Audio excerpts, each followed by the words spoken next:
Palavra da Verdade, com Hernandes Dias Lopes. O texto que eu vou ler está em Marcos capítulo 14, verso de 1 a 9. Eu peço que vocês abram comigo a Bíblia para acompanharem essa leitura. Terminada a leitura, não feche sua Bíblia, por favor. Eu preciso que você acompanhe comigo a exposição desse texto. Marcos capítulo 14, de 1 a 9. O texto diz assim: Dali a 2 dias era Páscoa e a festa dos pães asmos. E os principais sacerdotes e os escribas procuravam como prenderiam Jesus à traição e o matariam, pois diziam: não durante a festa, para que não haja tumulto entre o povo. Estando Jesus em Betânia, reclinado à mesa em casa de Simão, o leproso, veio uma mulher trazendo um vaso de alabastro com preciosíssimo perfume de nardo puro. E quebrando o alabastro, derramou o bálsamo sobre a cabeça de Jesus. Indignaram-se alguns entre si e diziam: para que esse desperdício de bálsamo? Porque este perfume poderia ser vendido por mais de 300 denários e dar-se aos pobres. E murmuravam contra ela. Mas Jesus disse: deixai-a, por que a molestais? Ela praticou boa ação para comigo. Porque os pobres sempre os tendes convosco, e quando quiserdes podeis fazer-lhes bem, mas a mim nem sempre me tendes. Ela fez o que pôde, antecipou-se a ungir-me para a sepultura. Em verdade vos digo, onde for pregado em todo o mundo o evangelho, será também contado o que ela fez, para a memória sua. Amém. O contexto desta passagem está meridianamente claro. Trata-se de 2 dias antes da Páscoa. E a Páscoa era a maior festa de Israel. Registrava o momento histórico da saída do Egito, depois de uma amarga e longa escravidão. A Páscoa era a alegria dos judeus e o terror dos romanos. Isso porque na Páscoa a população de Jerusalém quintuplicava e os romanos tinham medo de rebelião. Tanto é fato que nesse período da Páscoa toda a estrutura do governo de Pôncio Pilatos se transferia de Cesareia para Jerusalém. Até mesmo Herodes, tetrarca da Galileia, mudava sua residência oficial para Jerusalém. E diz a Bíblia que 2 dias antes da festa, os principais sacerdotes e os escribas mancomunavam, urdiam, conspiravam nos bastidores do poder eclesiástico em como prender Jesus à traição para matá-lo depois da festa. Mas o que é curioso é que Mateus, capítulo 26, registrando este mesmo episódio, diz que foi Jesus quem disse para os seus discípulos, 2 dias antes da Páscoa, que ele seria traído, que ele seria entregue nas mãos das autoridades para ser crucificado, para ser morto. Em outras palavras, quando os homens pensam que eles estão no controle, eles estão apenas cumprindo uma agenda que Deus já estabeleceu. Quem está no controle e tem as rédeas da história em suas mãos, não é o homem, é Deus. É curioso que, enquanto as autoridades maiores de Israel urdem, conspiram para matarem Jesus, bem próximo dali, na aldeia de Betânia, uma família prepara uma festa para Jesus. Jesus desperta esses sentimentos tão adversos, amado por uns, odiado por outros, adorado por uns, rechaçado por outros. Mas o curioso é que esta festa em Betânia acontece na casa de um homem chamado Simão, o leproso. Quem é esse Simão? Não sabemos. se é o pai de Marta, Maria e Lázaro, se é o marido de Marta, se é um amigo da família, não sabemos. O que sabemos é que Marta está servindo nesse jantar, que Lázaro, recém-ressuscitado, está à mesa com Jesus. Mas nos chama a atenção o fato de ele ser chamado de Simão, e vem logo um epíteto, um adjetivo, o leproso. A pergunta é: esse homem ainda era leproso?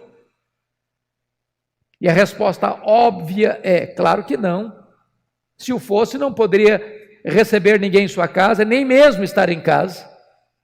Mas se ele não era mais leproso, por que o evangelista registra assim, Simão o leproso, e não Simão o ex-leproso? Para alertar-nos de um perigo existente ainda hoje, o perigo de rotular as pessoas, o perigo de carimbar gente, o perigo de impor uma tatuagem existencial na alma de alguém, porque rótulos ficam, mesmo quando eles não são mais oportunos. Quem estava doente foi curado, quem estava cativo foi liberto, mas o rótulo fica. Por isso, não rotule pessoas. É curioso que nesse jantar quem se destaca é uma mulher. Esse texto está registrado em Mateus 26, em Marcos 14, em Lucas 22, em João 12. Nos 3 evangelhos sinóticos, essa mulher é incógnita, nós não sabemos o nome dela. Porém, em João 12, essa mulher tem nome. Essa mulher é Maria, irmã de Marta e Lázaro. Talvez uma das personagens mais extraordinárias de todo o relato bíblico, porque esta mulher aparece apenas 3 vezes nos evangelhos, e as 3 vezes que ela aparece, ela está aos pés do Senhor Jesus. A primeira vez, em Lucas 10, ela está aos pés do Senhor Jesus para aprender, o que incomoda Marta, que chega a dizer: Senhor, não vais falar com a minha irmã para se mover, para se mexer, para me ajudar? E Jesus responde: Marta, Marta, estás ansiosa e preocupada com tantas coisas, uma coisa só é necessária. Maria escolheu a boa parte e esta não lhe será tirada. O melhor lugar para você estar é aos pés do Senhor Jesus para aprender dele. Ele não é um alfaiate do efêmero, ele é um escultor do eterno. Ele não veio para ensinar banalidades, ele veio para nos ensinar a própria verdade eterna da salvação. A segunda vez que essa mulher aparece na Bíblia é em João capítulo 11.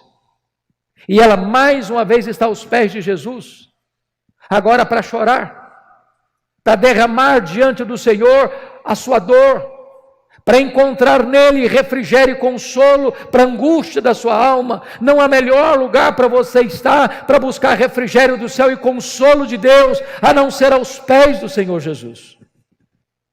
Mas a última vez que Maria aparece na Bíblia é nesse texto. E ela está novamente aos pés de Jesus.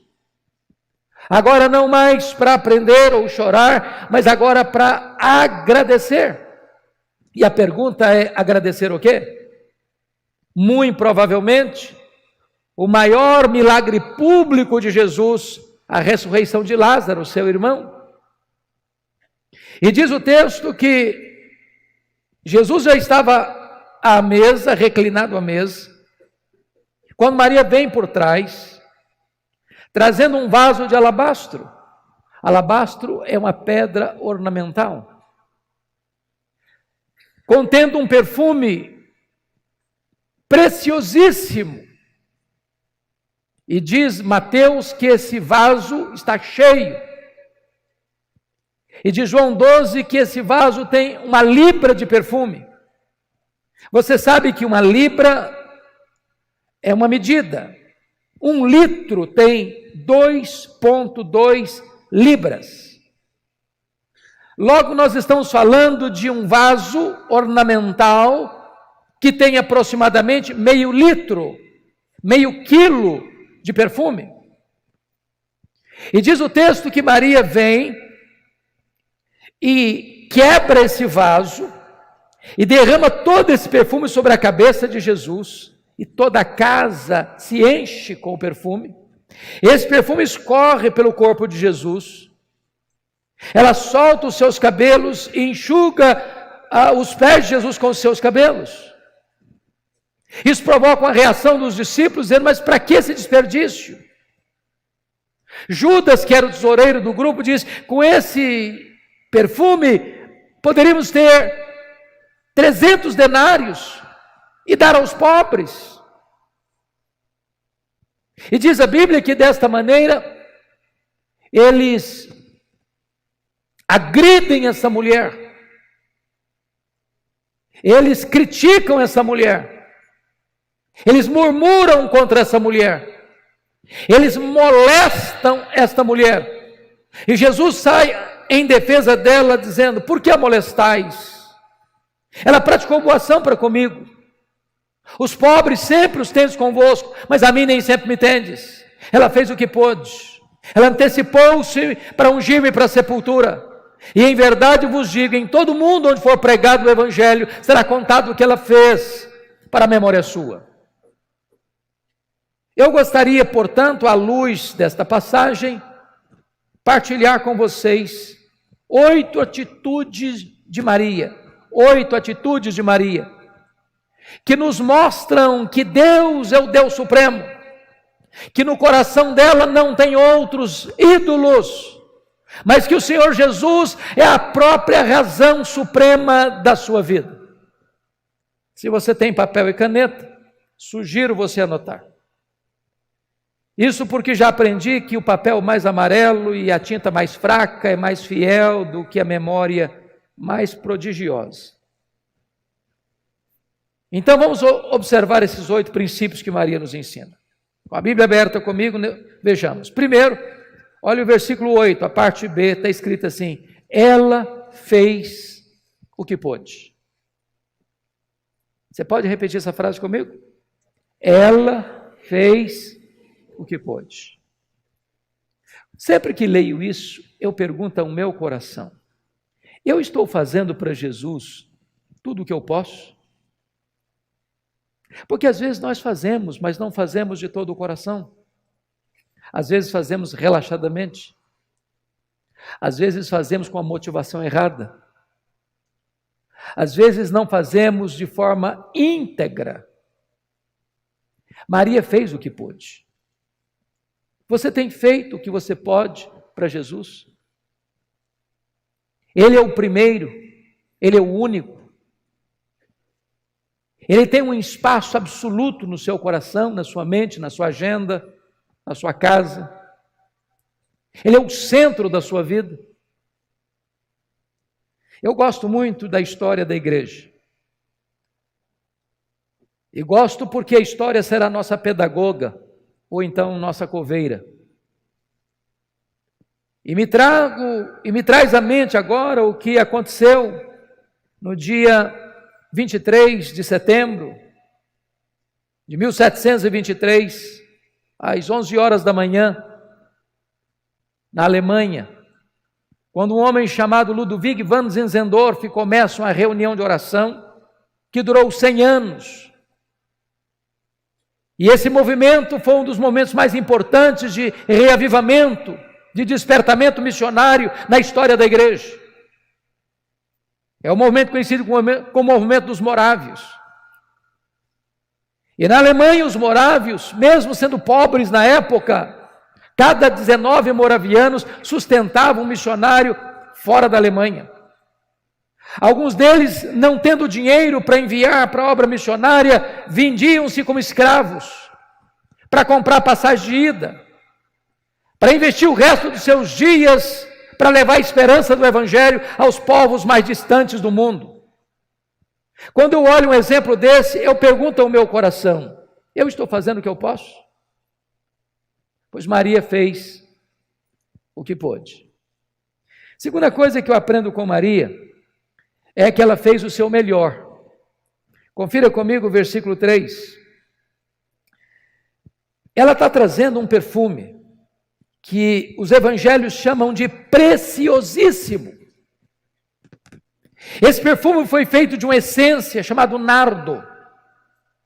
E os evangelistas têm o cuidado de dizer que esta essência não era híbrida, misturada, mas nardo puro. Essa essência não se encontrava em Israel. Era caríssima e era raríssima. Só era encontrado na época nas cordilheiras do Himalaia, de um arbusto seco que era moído e transportado em lombos de camelos. Agora eu pergunto a você, se você tem um perfume caro, e eu acho que vocês têm, como é que vocês usam? Com muito cuidado, não? Só um pouquinho, em ocasiões especiais. Agora notem Maria, ela vem trazendo esse perfume, que tem aproximadamente meio litro, meio quilo, que foi avaliada em mais de 300 denários. Um denário era o salário de um trabalhador durante o dia todo.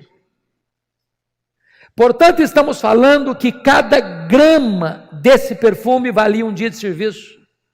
Cada gota desse perfume correspondia a um dia de trabalho. As economias de um ano. E ela não abre esse perfume. Ela não abre esse frasco. Ela quebra o vaso. Por que ela quebra o vaso? Porque ela está dizendo o seguinte: eu não quero que sobre nem uma gota. Tudo que eu tenho, o melhor que eu tenho, vai estar a serviço de Jesus. Ela faz o seu melhor. A pergunta é: você tem feito o seu melhor para Jesus? Você tem colocado a serviço dele o melhor que você tem? Maria fez o seu melhor. Mas em terceiro lugar, à luz do versículo 3, Maria fez sacrificialmente. Talvez você pergunte, mas como uma moça pobre, de uma família pobre, vivendo numa aldeia pobre, de um território dominado por um império estrangeiro, e investe um ano de trabalho num frasco, num vaso de perfume? Esse perfume não se encontrava em nenhuma perfumaria da época. Ele era comprado gota a gota, grama a grama, ia sendo acondicionado nesse vaso de alabastro para o dia mais importante da vida dessa mulher, o dia das suas núpcias.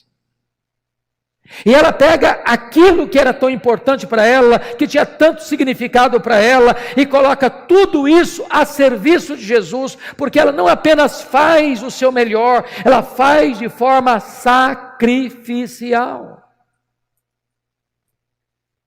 Eu pergunto a você nesta noite, o que é que você tem feito para Jesus que poderia receber o selo de sacrificial?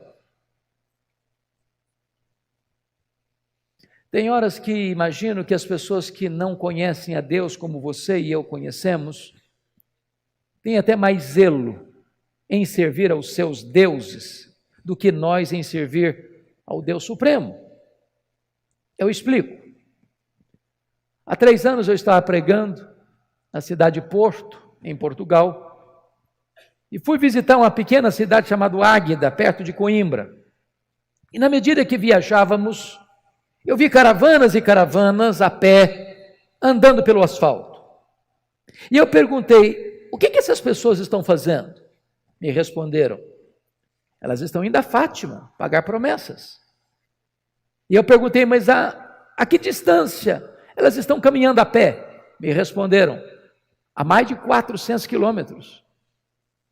E na hora me veio ao coração, quantos de nós, tendo a igreja na cidade onde moramos, às vezes no bairro onde moramos, às vezes na rua onde moramos, tendo carro, tendo ônibus, tendo táxi, tendo Uber, tendo todo o transporte suficiente para nos locomovermos, nos recolhemos de forma covarde, negligente, porque está frio, ou porque está calor demais, ou porque está chovendo, ou porque tem uma outra agenda mais importante.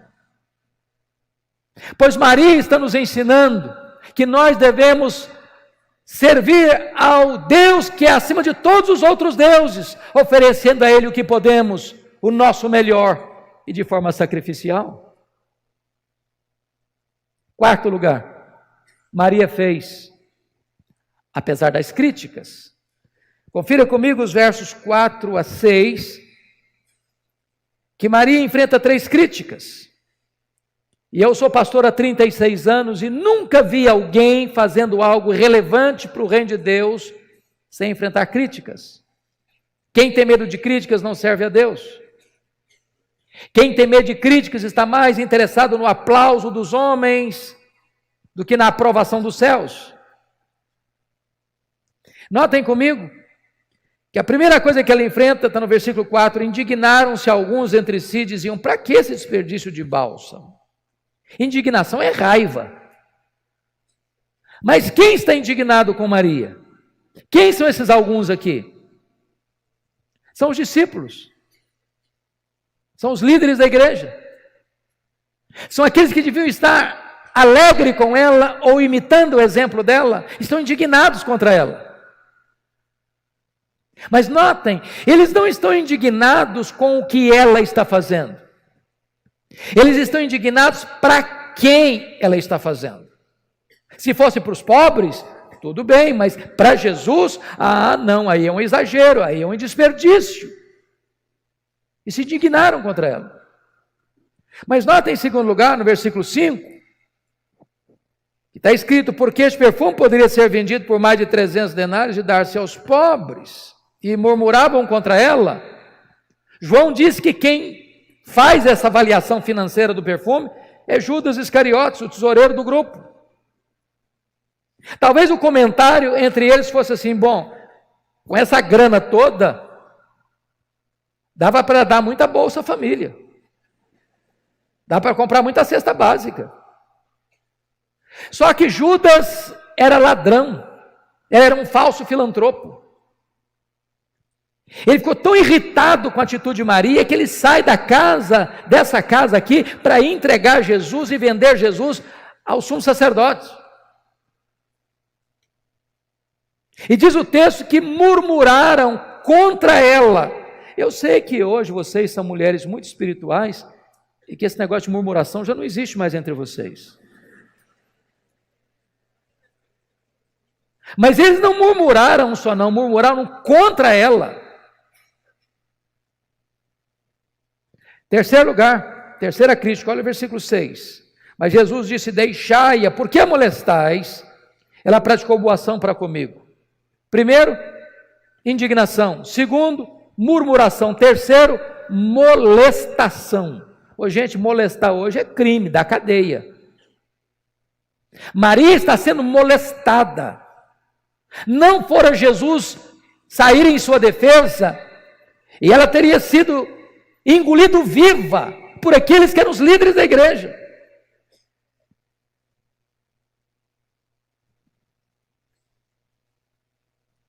Você tem trabalhado para Jesus? As pessoas têm criticado você? Porque tem crente hipersensível, sabe? Crente cristal. Qualquer coisinha se melindra. Bom, eu estava querendo fazer isso e aquilo na igreja, mas também estão me criticando, não faço mais nada. Preste bem atenção nisso. Maria fez, apesar das críticas. As pessoas estão criticando você? Continue fazendo a obra de Deus. As pessoas estão indignadas contra você? Continue fazendo a obra de Deus. As pessoas estão murmurando contra você? Continue fazendo a obra de Deus. As pessoas estão molestando você? Continue fazendo a obra de Deus. Faça o que você pode, faça o seu melhor, faça sacrificialmente, mas faça também, apesar das críticas. Quinto lugar, quinta lição que Maria nos ensina. Ela fez só para agradar a Jesus. Está em João 12 um fato que os evangelhos sinóticos não registram. É que Maria enxuga os pés de Jesus com os seus cabelos. O que significava isso? O que significa isso para nós hoje? Nada. Nada. Apenas um gesto de humildade. Lá, naquele tempo, uma mulher não podia soltar os cabelos publicamente. Isso era a mesma coisa que deixar margem para suspeita da sua reputação. Isso era colocar em xeque a sua própria honra. Mas Maria tem um coração tão grato, e ela tem tanto que agradecer a Jesus, que ela não consegue ficar muito limitada a determinadas cercas culturais. Ela quebra alguns paradigmas, ela rompe algumas cercas, por uma razão única e simples. Ela não está tão preocupada com o que as pessoas vão pensar dela, com o que as pessoas vão falar dela. Ela só tem um vetor que governa a vida dela, é agradar ao Senhor Jesus. Muitas vezes, minhas irmãs, nós somos muito sensíveis ao que as pessoas pensam, o que as pessoas acham, o que as pessoas falam. Nós ficamos mais preocupados em que as pessoas se agradem de nós do que em nós agradarmos a Jesus. Até na hora do culto. Você quer voluntária ou espontaneamente demonstrar seu gesto de adoração ou louvor, talvez levantando a mão, mas falei, bom, se eu levantar a mão aqui, outra pessoa ficar do meu lado, vai me olhar, vai achar que eu sou exagerado, vai achar que eu sou um piegas, vai achar que eu sou um descontrolado emocionalmente. Se você chora, as pessoas acham que você é um piegas. Se você não chora, você é durão demais, e você fica mais preocupado com o que as pessoas pensam do que em agradar a Jesus. Eu não estou dizendo que você e eu temos direito ou liberdade de desagradar as pessoas. O que eu estou lhe dizendo é que o vetor que deve governar a nossa vida é agradar unicamente ao Senhor Jesus. Que os homens se desagradem de nós, desde que nós agrademos a Jesus. Sexto princípio.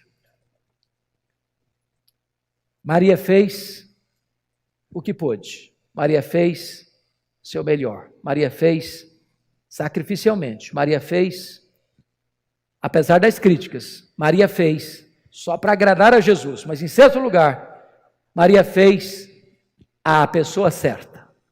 Confira comigo, versículos 6 e 7. Mas Jesus disse, deixai-a, por que a molestais? Ela praticou boa ação para comigo. Porque os pobres sempre os tendes convosco, e quando quiserdes podeis fazer-lhes bem, mas a mim nem sempre me tendes. Eu pergunto a vocês, será que Jesus está dizendo aqui que os pobres não são importantes? Que a causa dos pobres não é urgente? Que nós podemos deixar a assistência aos necessitados para depois? É isso que Jesus está ensinando? E a resposta é um sonoro não. Porém, é necessário entender que Jesus precisa vir primeiro. É necessário entender que Jesus tem a primazia. É necessário entender que ninguém é salvo porque ajuda os pobres. Ninguém vai para o céu porque dá cesta básica. Ninguém vai para o céu porque dá esmola. Ninguém vai para o céu porque enche a panela do faminto. Ajudar os necessitados não é a causa da salvação. Ajudar os necessitados é consequência da salvação. É resultado da salvação. Você não ajuda os pobres para ser salvo. Você ajuda os pobres porque você foi alcançado pela salvação gratuita mediante a fé em Cristo Jesus. Se nós não entendermos isso, meus irmãos, nós vamos anular a graça e substituir a cruz pelas boas obras. Uma igreja salva é uma igreja generosa. Alguém que alcançou o perdão livre pela graça é alguém que tem o coração aberto, as mãos abertas, o bolso aberto e pronto para ajudar os necessitados. Mas é muito importante entender, Jesus vem primeiro. Ela fez a pessoa certa. Sétimo lugar, Maria fez no tempo certo. Confira comigo o versículo 8, a parte B. Ela antecipou-se a ungir-me para a sepultura. É necessário entender bem esse ponto aqui. Deixa eu chamar a atenção de vocês para o texto de Lucas 8, quando Jesus estava fazendo o seu ministério itinerante pelas cidades da Galileia, e haviam 204 cidades pequenas, com cerca de 15 mil habitantes, na Galileia naquela época, e Jesus saía de cidade em cidade, aldeia em aldeia, pregando. E a Bíblia fala que algumas mulheres, e cita 3 pelo nome, e muitas outras, e eu não sei quantos são muitas outras, iam com Jesus, assistindo-o com seus bens. Agora pensem comigo. Se Jesus sair de cidade em cidade, de aldeia em aldeia,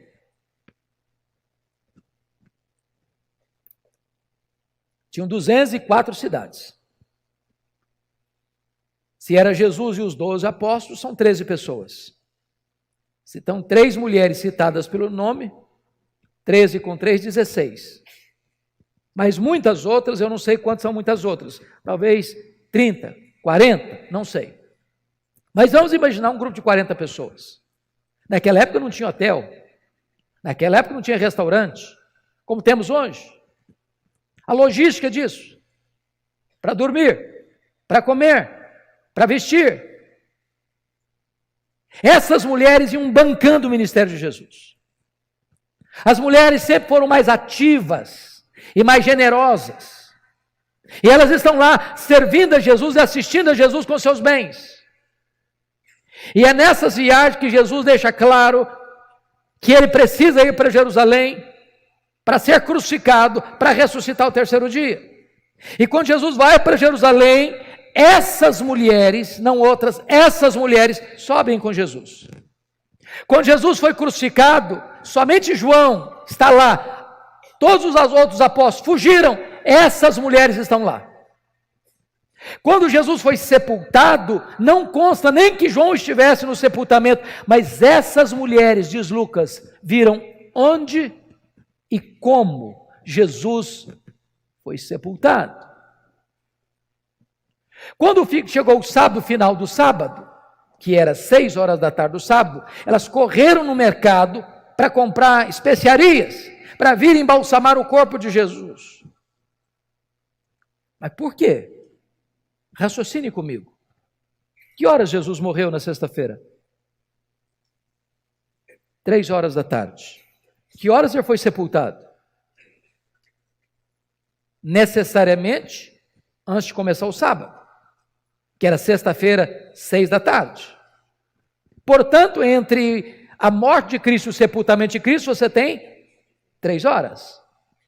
Morreu? Ok, morreu. Bom, não pode tirar o corpo sem permissão. Alguém tem que ir a Pilatos, mas quem vai a Pilatos? Não pode ser alguém comum, tem que ser alguém com certa entrada.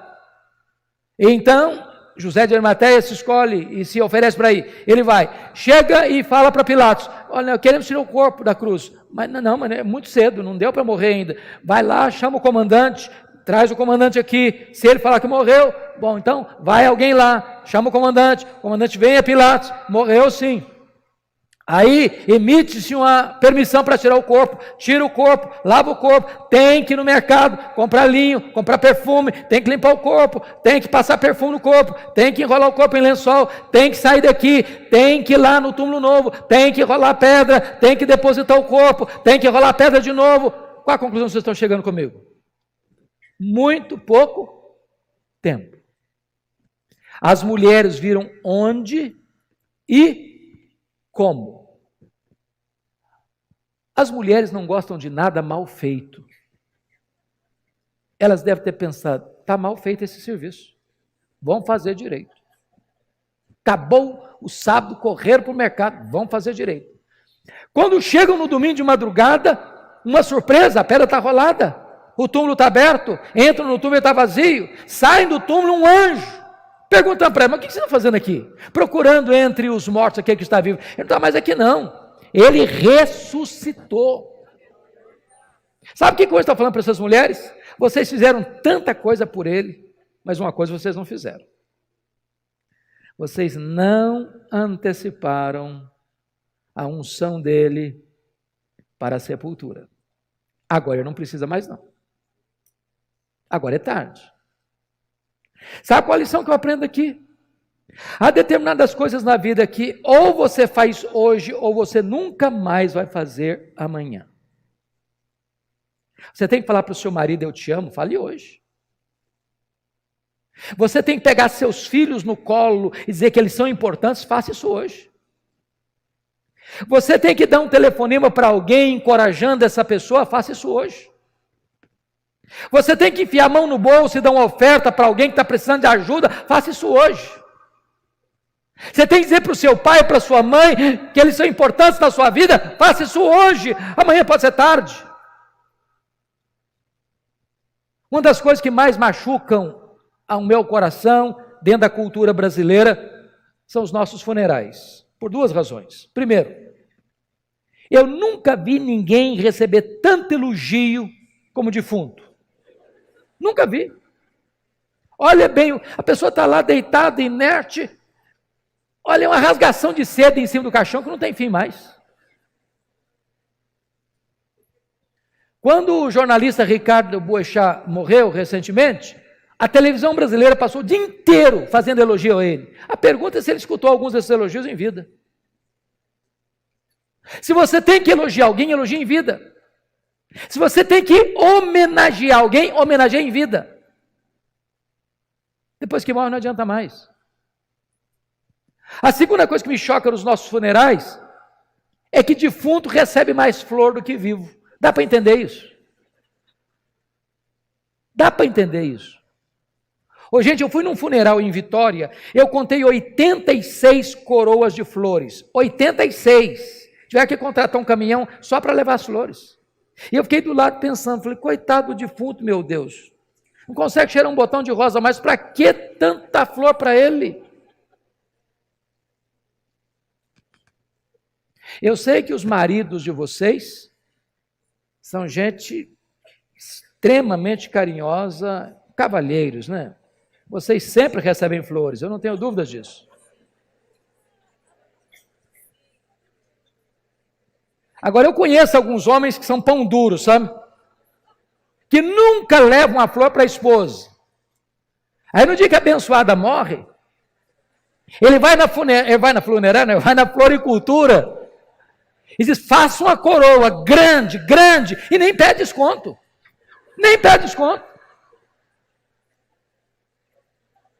Agora, você sabe por que os mortos recebem mais flores do que os vivos? É porque a voz do remorso é mais forte do que a voz da gratidão. Você tem que mandar flor para alguém, manda em vida. Maria fez no tempo certo. Pois bem, agora eu quero olhar o último princípio, a última coisa que Maria nos ensina. Vamos recordar os 7 primeiros? Primeiro, ela fez o que pôde. Segundo, ela fez seu melhor. Terceiro, ela fez sacrificialmente. Quarto, ela fez apesar das críticas. Quinto, ela fez só para agradar a Jesus. Sexto, ela fez a pessoa certa. Sétimo, ela fez no tempo certo. Oitavo e último lugar, ela fez com reflexos para a eternidade. Olha o versículo 9 comigo. Em verdade vos digo, onde for pregado em todo o mundo o evangelho, será também contado o que ela fez para a memória sua.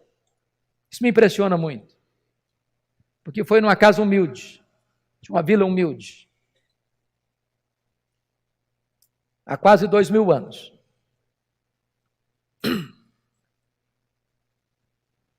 Que esta mulher praticou esse ato. E o que ela fez tem sido contado desde dos eirados da história, trombeteado nos ouvidos do mundo. E a profecia de Jesus, feita naquela humilde casa, naquela noite talvez, está se cumprindo mais uma vez hoje, 29 de março de 2019, neste hotel, em Água de Lindóia, São Paulo, Brasil. A grande pergunta é o que é que você e eu estamos fazendo que vai influenciar as futuras gerações. Vivemos numa sociedade egoísta, narcisista, que faz do seu prazer e do seu luxo e do seu conforto seus ídolos. Vivemos para nós mesmos, desfrutando todas as delícias e taças dos prazeres para o nosso próprio deleite. Vivemos apenas para nós. Maria está nos ensinando que é necessário fazer algo tão importante hoje, que isso vai reverberar nas futuras gerações. Eu pergunto a você, eu não sei se você pensa sobre isso, de vez em quando passa isso pela minha cabeça, pensando assim, meu Deus, se Jesus não voltar antes e eu morrer, depois de 50 anos, alguém for lá e limpar a poeira da lápide do meu túmulo, será que a minha história vai mexer com alguém? Será que ainda vai impactar alguém? Será que a forma de eu viver hoje, trabalhar hoje, vai influenciar as futuras gerações? Eu pergunto a você, que frase resumiria a sua vida, que estará gravada na lápide do seu túmulo? Quem é você? O que você está construindo para o futuro? Que marcas você vai deixar nas futuras gerações? Que legado você vai deixar? Um carro? Uma casa? Um apartamento? Um sítio? Dinheiro no banco? Isso é legado? Eu gostaria de concluir minha fala trazendo à memória esclarecida de vocês 2 exemplos. Um tirado da Bíblia, outro da história da igreja. O tirado da Bíblia é a história de um grande rei de Judá, o rei Ezequias. Diz a Bíblia que ele começou a reinar com 25 anos, que ele reinou 29 anos, que ele morreu, portanto, com 54 anos. A Bíblia diz que este homem foi um homem piedoso. Nunca ninguém foi semelhante a ele, nem antes nem depois. Que esse homem fez reformas espirituais importantes, porque seu pai era um idólatra. E ele promoveu não só a reforma, mas experimentou um grande reavivamento. Quando este homem estava com 39 anos de idade, no auge do seu governo, no auge da sua capacidade, no auge do seu vigor, ele enfrenta 2 graves problemas. Primeiro, o maior e mais poderoso império da época, o Império Assírio, cercou Jerusalém. E mandou um recado abusado para ele: renda-se, porque ninguém pode me resistir, nenhum Deus pode livrar você das minhas mãos. Se não bastasse esse cerco, esse entrincheiramento de um grande império, diz a Bíblia que ele fica doente, uma úlcera incurável. E Deus manda o profeta Isaías na casa dele com uma mensagem expressa: põe em ordem a tua casa, porque morrerás e não viverás.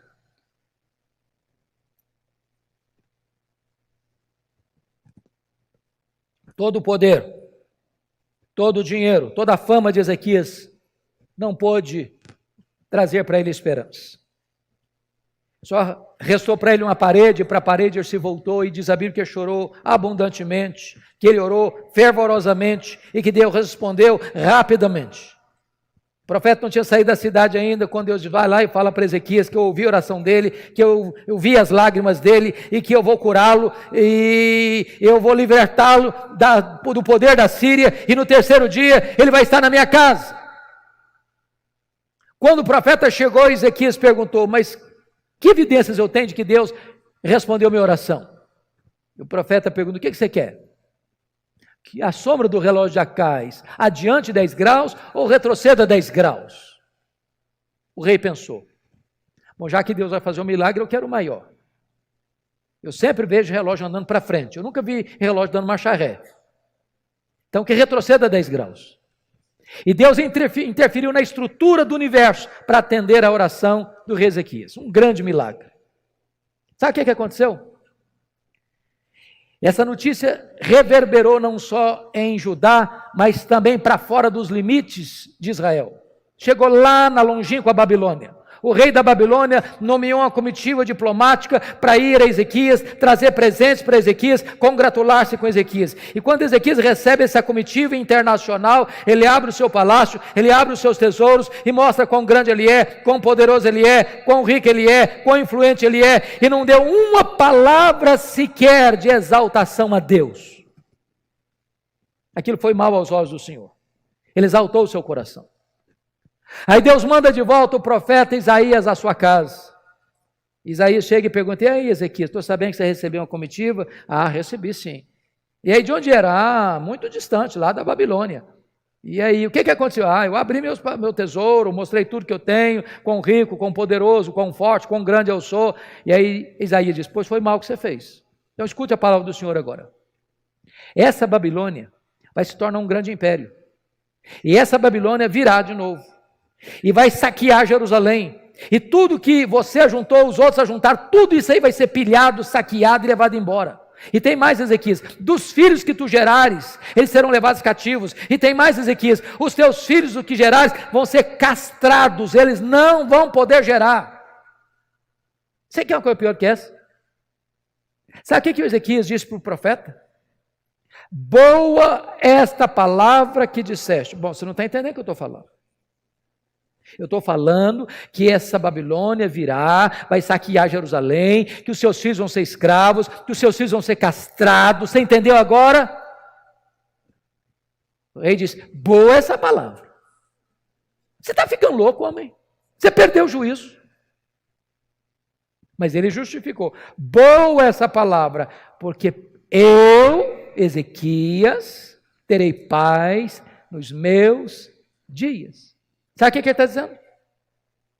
Quando isso acontecer, eu já empacotei. Quando isso acontecer, eu não estou mais aqui não. Eu só me importo comigo. Desculpem da expressão, ele está dizendo o seguinte: depois que eu morrer, que se danem as futuras gerações, eu não estou nem aí. Lamentável. Profundamente lamentável. Meus irmãos e minhas irmãs, nós precisamos investir nas futuras gerações. A Europa hoje é um continente pós-cristão. Hoje você tem na América do Norte, Estados Unidos e Canadá, muitas igrejas chamadas de dead church, igrejas mortas. Hoje você tem no Brasil mega templos, mas não tem evangelho. Hoje você tem igrejas no Brasil que já bandearam para o liberalismo e assinaram seu atestado de óbito. Hoje você tem igrejas ortodoxas no Brasil, mas estão áridas como um deserto, secas como um poste. Ortodoxia ossificada e morta, sem o poder e a unção do Espírito Santo de Deus. Muitos filhos de crentes desviados. Os desigrejados hoje crescem. Muita gente está na igreja, mas o coração está no mundo. Porque muitas vezes nós não estamos influenciando as futuras gerações. Mas eu vou lhes dar um segundo exemplo da história. Missionário inglês David Livingstone foi para a África fazer a obra de Deus na África. E viveu lá, e trabalhou lá, adoeceu lá, morreu lá. Quando ele morreu, os ingleses foram buscar o corpo dele para sepultá-lo na Inglaterra. Os africanos disseram: vocês podem levar o corpo dele, mas o coração dele vocês não vão levar não. Ele amou a África e o coração dele vai ser enterrado na África. Sabe o que fizeram? Abriram o peito dele, arrancaram o coração dele e enterraram o coração dele na África. Levaram o corpo de David Livingstone e sepultaram-no na abadia de Westminster, onde estão sepultados os reis e os nobres da Inglaterra. O túmulo mais visitado na abadia de Westminster não é o túmulo dos reis e dos nobres, mas o túmulo de David Livingstone. Quando você vai a Malawi, lá tem uma catedral de chão batida e tem uma placa de bronze com os seguintes dizeres: para a glória de Deus e em memória de David Livingstone. Quando você vai à abadia de Westminster, tem uma plaquinha lá com os seguintes dizeres: para a glória de Deus e em memória de David Livingstone. A grande pergunta que eu faço agora é esta: depois que nós partirmos, qual vai ser o impacto da nossa vida nas futuras gerações? Que Deus nos ajude a viver para a glória de Deus, a exaltar o único Deus vivo e verdadeiro, o Deus supremo, acima de todos os outros deuses. E para que as futuras gerações saibam que nós andamos com Deus, que nós servimos a Deus e que Ele foi sempre a razão da nossa vida. Que Deus nos ajude a imitar esta mulher que viveu aos pés de Jesus para aprender, para chorar e para agradecer, fazendo o que pôde, fazendo o seu melhor, fazendo sacrificialmente, fazendo apesar das críticas, fazendo só para agradar a Jesus, fazendo a pessoa certa, fazendo no tempo certo, fazendo com reflexos para a eternidade. A Ele a honra, a Ele a glória, a Ele o louvor agora e pelos séculos eternos.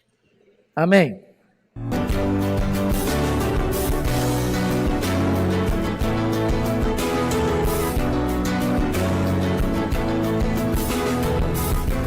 Palavra da Verdade, com Hernandes Dias Lopes.